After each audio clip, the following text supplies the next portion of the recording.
पानी पानी लीजिए, पानी लीजिए।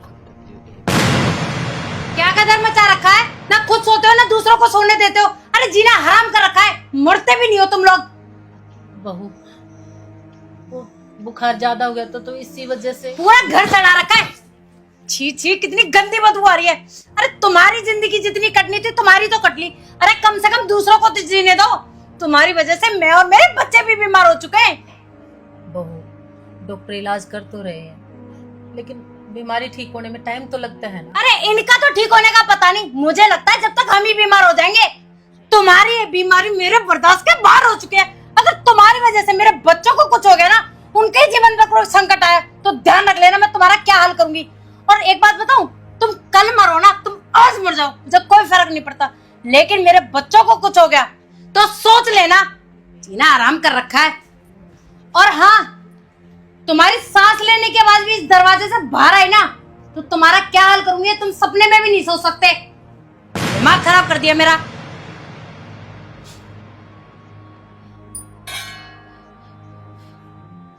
पुष्पा रो मत। पता नहीं भगवान कौन से जन्म की परीक्षा ले रहा है। मैं तो इस एक ही बात कहना चाहता हूँ ऊपर वाले से कि हे प्रभु उठा ले, ये जिंदगी ढोते ढोते थक गए हैं। आप ये कैसी बातें कर रहे हैं? अगर आपको कुछ हो गया तो मैं कहाँ जाऊंगी? आपके होते ही हमारी ये दशा है, और आपको कुछ हो गया तो फिर कि मेरा क्या होगा, ये भी तो सोचो। कुछ नहीं। पानी पानी पानी, खांसी नहीं आएगी, पानी पीजिए आराम से। आप बोलिए मत, आप आराम कीजिए बस। तेज मत बोल, नहीं तो बहू को आवाज सुनाई देगी, वो फिर आ जाएगी, फिर आ जाएगी। आप आंखें बंद करके सो जाइए बस। हेलो। तुम हो क्या? क्या हुआ आज? तो कुछ मूड ठीक नहीं लग रहा। रमेश जाके चेंज कर लो। अरे क्या हुआ अर्चना, इतना गुस्सा क्यों कर रही हो? यार मुझे बात नहीं करनी ना, एक हफ्ते से सो नहीं पाई हूँ मैं, कारण है तुम्हारा बाप। सारे दिन और रात खांसते रहते, एक तो सारे घर में गंदगी मचा रखी है, मैं बीमार हूँ, मेरे बच्चे बीमार हैं। रमेश मैं स्ट्रिक्टली बोल रही हूँ, या तो अपने बाप से बात कर लो सीधा सीधा, नहीं तो मैं मेरे घर चली जाऊंगी, मुझे नहीं रहना इस घर में। फैसला लेना पड़ेगा अब तुम्हें। अरे यार टेंशन मत लो, मैं माँ बाबू जी से बात करता हूँ। तुम्हारे बिना मेरा क्या है यहाँ पे? जो कुछ है तुम ही तो मेरी। जब ऐसा है ना तो कर लो अपने बाप से बात, आ रही बात समझ में, और तभी मुझसे बात करना। गुस्सा मत करो, चाय बना लो, तब तक मैं चेंज करता हूँ, फिर बात करते हैं, ठीक है?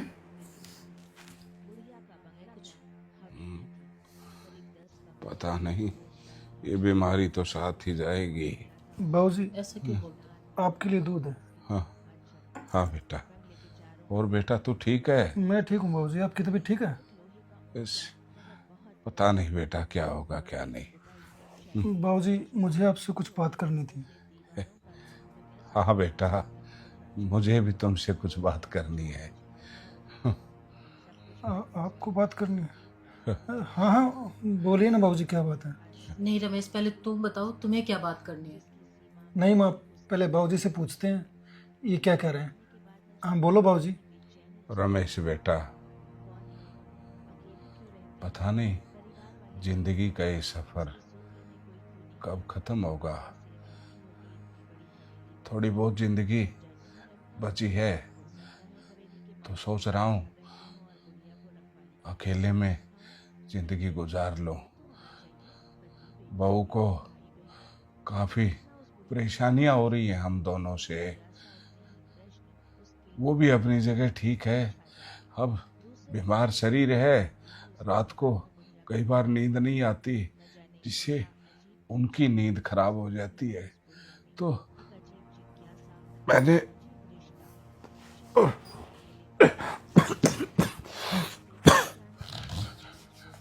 तुम्हारी माँ ने एक फैसला किया है बेटा कि जो बची हुई जिंदगी है उसको हम वृद्ध आश्रम में गुजारें। इससे क्या है कि हमारा भी वहाँ पर बुजुर्गों के साथ समय व्यतीत हो जाएगा और आप लोगों को भी कोई दिक्कत नहीं होगी। तो बस यही बात कह रहा था। तो तुम्हें कोई दिक्कत तो नहीं है बेटा? अरे नहीं नहीं बाबूजी, आप बड़े हो, आपने जो फैसला लिया है वो ठीक ही लिया होगा। इसमें भला हमें कोई एतराज़ नहीं है। कसूर तुम्हारा नहीं है बेटा। जो ये जिंदगी है ना, इसको आज तक कोई नहीं समझ पाया। पहले माँ बाप 5-5, 10-10 बच्चों को पालते थे, पढ़ाते थे, लिखाते थे, उनकी परवरिश करते थे। लेकिन आज 5 बच्चों से या 10 बच्चों से उनके माँ बाप नहीं पाले जाते। कम वक्त ईश्वर ने ये जो बुढ़ापा बनाया है ना, ये गलत बनाया है। या तो ईश्वर जवानी में ही इंसान को अपने पास बुला ले। अगर बुढ़ापा, मैं तो इससे सवाल भी करता हूं कि बुढ़ापा देता है तो कम से कम ऐसा तो दे कि जिससे बच्चों में और माँ बाप में कोई झगड़ा ना हो। हर दूसरे घर की कहानी है, अपने घर की कोई नई कहानी नहीं है। और तुम्हारी बातों से लग रहा था, तुम आते ही बोल रहे थे बाबूजी मुझे तुमसे बात करनी है। तो मेरे ख्याल से यही विषय होगा। तो बस यही सोच के कहा बेटा भी बहू भी खुश रहे और हम भी खुश रहे। जो ये मकान है ना बेटा, ये तुम्हारी माँ के नाम है। जब इसका जन्मदिन आया था तो मैंने इसको गिफ्ट किया था। तो इस मकान से तुम्हारी माँ तो नहीं जा पाएगी और तुम्हारी माँ के बगैर मैं नहीं रह सकता, क्योंकि एक यही तो है मेरा सहारा। बेटा बहू सबको देख चुका हूं मैं।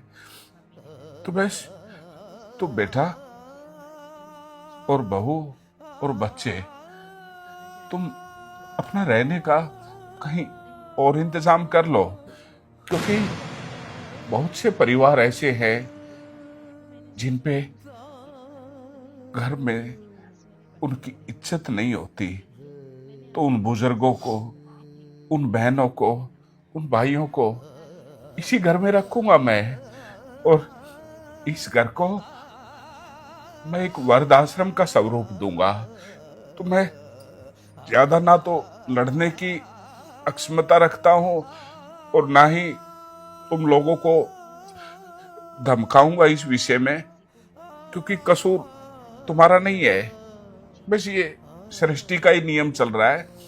तो मेरी हाथ जोड़ के प्रार्थना है कि आप बच्चों के साथ ये घर छोड़ दीजिए, कहीं और रह लीजिए। बाबूजी ये क्या कह रहे हो आप? हाँ, हम कहाँ जाएंगे? और छोटे छोटे 2 बच्चे, उनको लेके कहाँ जाएंगे हम लोग? बेटा शायद तुम भूल चुकी हो कि जिंदगी के जिस पड़ाव में हम दोनों हैं, उस पड़ाव में एक दिन आप लोगों को भी आना है। और जैसा हम अपने बुजुर्गों के साथ करते हैं ना, वैसा ही हमारे साथ होगा।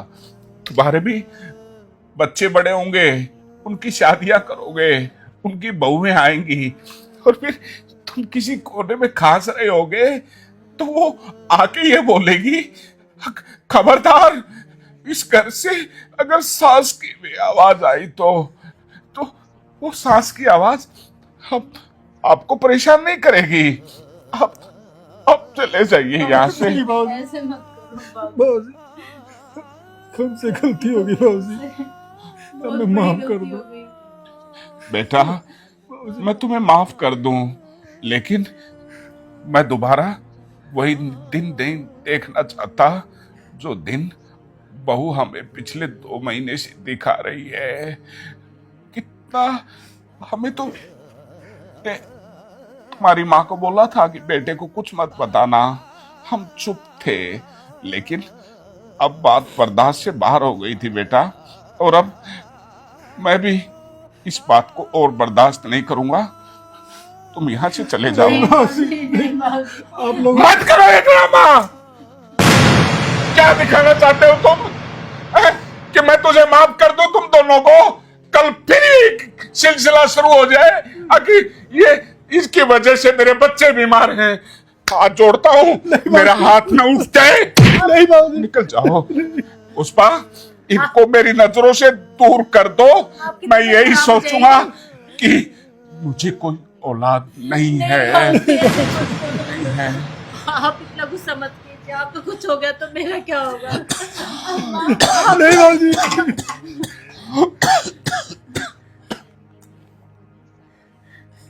पापा, चले जाओ बेटा। पापा मुझसे गलती हो गई पापा।